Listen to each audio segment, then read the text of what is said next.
नमस्कार। आज हम हिंदी व्याकरण में शब्द विचार पर चर्चा करेंगे। इसके सबसे पहले हम परिभाषा के ऊपर चर्चा करेंगे। एक या एक से अधिक वर्णों से बने सार्थक ध्वनि समूह को शब्द कहते हैं। एक या एक से अधिक वर्णों से बने सार्थक ध्वनि समूह को शब्द कहते हैं। जैसे एक वर्ण से निर्मित शब्द ने, जिसका नहीं मतलब होता है, वह जिसका और होता है, ये दोनों शब्द एक वर्णीय शब्द हैं। उसी तरीके से अनेकों वर्णों से निर्मित शब्द कमल है, नयन है, शेर है आदि। उत्पत्ति के आधार पर हिंदी भाषा में शब्दों को निम्न 4 उपभेदों में बांटा गया है, लेकिन आजकल 5 रूपों में, 5 भेदों में इसको देखने को मिलता है। जैसे तत्सम शब्द, तद्भव शब्द, तेसज शब्द, विदेशी शब्द और संकर शब्द। ये 5 शब्द देखने को मिलते हैं। सबसे पहले हम चर्चा करें तत्सम शब्द की। तो तत्सम शब्द क्या है? तत्सम शब्द तत्पुलस सम शब्द से बने हैं, जिसका अर्थ होता है उसके समान, अर्थात संस्कृत के समान। ऐसे शब्द जो संस्कृत से सीधे आए हैं, ऐसे शब्द जो संस्कृत से सीधे आए हैं और आज भी उसी रूप में प्रयोग किए जा रहे हैं। जैसे अट्टालिका, उष्ट्र, गृह, दंत, ब्रह्मर आदि। अट्टालिका, जिसको सरलीकृत कर अटारी बना लिया। उष्ट्र को ऊंट, गृह को घर, दंत को दांत और ब्रह्मर को भौरा।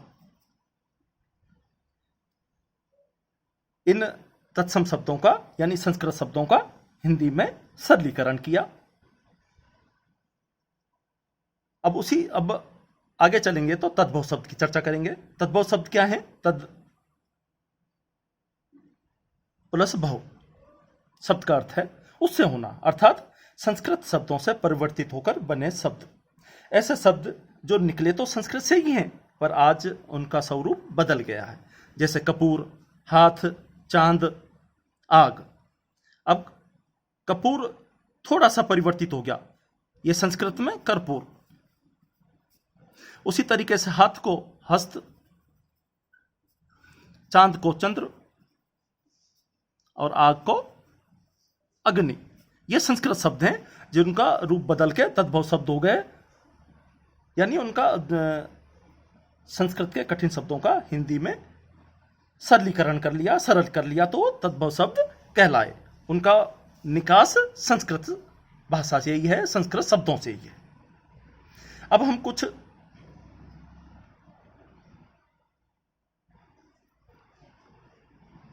तत्सम और तद्भव शब्दों की चर्चा करेंगे,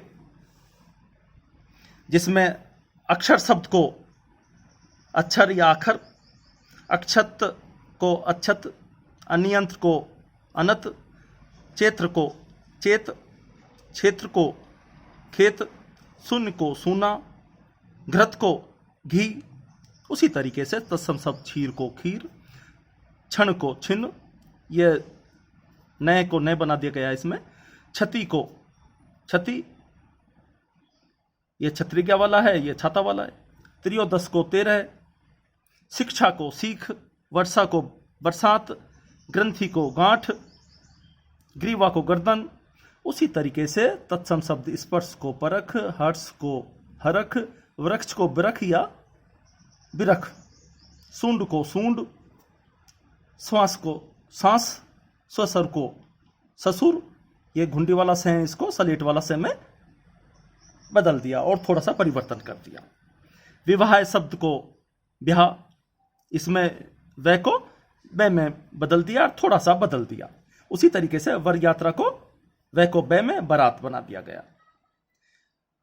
अब ये हमारे कुछ तत्सम और तद्भव शब्द से। अब इनके बारे में थोड़ा सा देखने से यह पता चल रहा है, जिन शब्दों में 6, त्रय और गे गे गे ज्ञानी वाला, ज्ञान वाला, ज्ञान वाला, ये अक्षर आ जाते हैं। ये शब्द सभी तत्सम शब्दों में आते हैं। यानी कह सकते हैं इसका प्रयोग, इसका और इसका, यानी छत्र ज्ञ का प्रयोग तत्सम शब्दों में सबसे ज्यादा प्रयोग होता है, इसलिए ये शब्द तत्सम होते हैं। ज्यादातर ये देखने में मिला है। उसी तरीके से ऋषि वाला ये स्वर, लरे वाला ये, और साथ में जो रे की ध्वनि देते हैं, यानी रे के रूप कह सकते हैं अपन, जैसे कार्य, इसमें रे आधा है,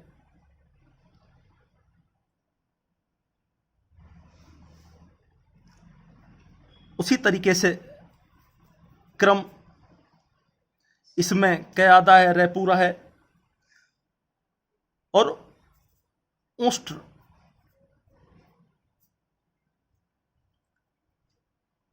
इसमें ट आधा है और रे पूरा है। तो ये भी जहां जाते हैं रे के रूप भी, तो वो भी तत्सम शब्द माने गए हैं। उसी तरीके से जिन शब्दों में चंद्र बिंदु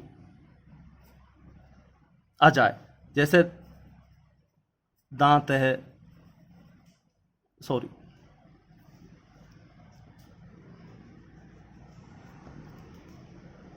दांत है, आंख है, ये शब्द जहां ये चंद्र बिंदु आ रहा है, ये दांत दंत, आंख नेत्र, इन शब्दों से ये तत्सम शब्द है और ये तद्भव शब्द है।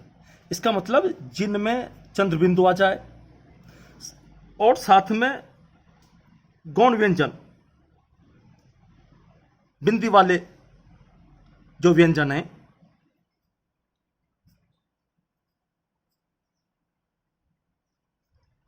दय और ढय, ये भी जहां आ जाए तो वो तद्भव तद्भव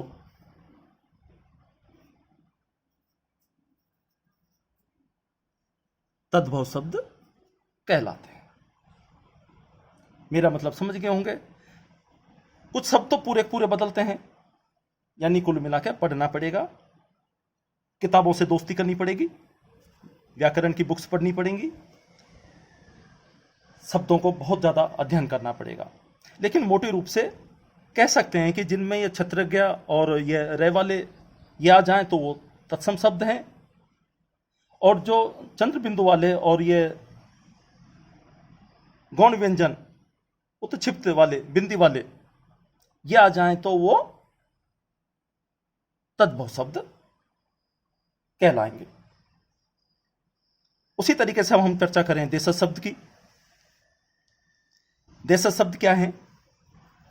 जो शब्द क्षेत्रीय प्रभाव के कारण परिवर्तित व आवश्यकता अनुसार बनकर प्रचलित हो गए वे देशज शब्द कहलाते हैं।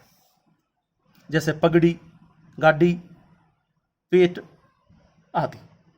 अब चर्चा करें अपन विदेशी शब्दों की। विदेशी जातियों के संपर्क से उनकी भाषा के बहुत से शब्द हिंदी में प्रयुक्त होने लगे हैं। ऐसे शब्द विदेशी अथवा विदेशज कहलाते हैं। उनमें अपन चर्चा करेंगे अंग्रेजी की। College, pencil, radio, television, doctor, letter box, pen, ticket, machine, cigarette, football, station, cycle, बोतल आदि शब्द अंग्रेजी भाषा के शब्द हैं। उसी तरीके से फारसी में अनार, चश्मा, जमींदार, दुकान, दरबार, नमक, नमूना, बीमार, बर्फ, रुमाल, आदमी, चुगलखोर, गंदगी, चापलूसी आदि अनेक शब्द जो फारसी के हैं। अरबी भाषा के औलाद, अमीर, कत्ल, कमल, कानून, खत, फकीर, रिश्वत, कैदी, औरत, मालिक, गरीब आदि शब्द।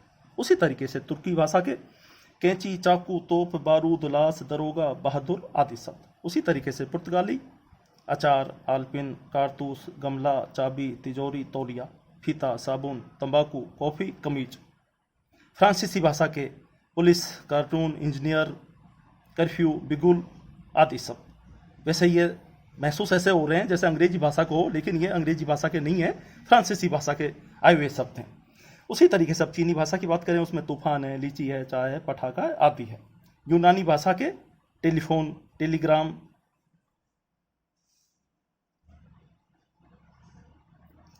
यूनानी भाषा के टेलीफोन, टेलीग्राम, एटम, डेल्टा आदि शब्द। उसी तरीके से जापानी भाषा के शब्द रिक्शा, यानी ये विदेशी शब्द जो आज हिंदी में, यानी हमारी मातृभाषा ऐसी है जिसने इन सब शब्दों को भी अपने आप में आत्मसात कर लिया है और आज हम इनको खूब हिंदी की तरह प्रयोग में ले रहे हैं। ये सब विदेशी शब्द हैं, इनको हम विदेशी अथवा विदेशज शब्द कहते हैं। अब बात करें अपन संकर शब्द की। हिंदी में वे शब्द जो दो अलग अलग भाषाओं के शब्द हों, यानी संकर शब्द क्या है? हिंदी में वे शब्द जो अलग अलग भाषाओं के शब्दों से मिलकर बना लिए गए हैं, संकर शब्द कहलाते हैं। जैसे टिकट घर, इसमें टिकट अंग्रेजी का और घर हिंदी का। उसी तरीके से नेक फारसी का, चलन हिंदी का। आगे बात करें तो अपन जांचकर्ता, इसमें जांच फारसी और कर्ता हिंदी के हो गए। उसी तरीके से बात करें अपन बेआब, इसमें बे फारसी का है, आब अरबी का है। बेढंगा, बे फारसी का है, ढंगा हिंदी का है। बेकायदा, इसमें बे फारसी का है और कायदा अरबी का है।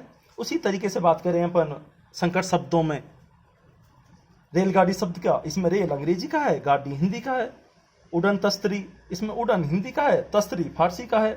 कवि दरबार, इसमें कवि हिंदी का है, दरबार फारसी का है। उसी तरीके से हम बात करें बम वर्षा, तो इसमें बम अंग्रेजी का है और वर्षा फारसी शब्द का है। तो हम आज शब्द विचार पे, उत्पत्ति के आधार पे हमने चर्चा की, जिसमें तद्भव शब्द, तत्सम शब्द, तद्भव शब्द, विदेशी शब्द, देशज शब्द और संकर शब्दों के बारे में हमने सामान्य जानकारी देने का प्रयास किया।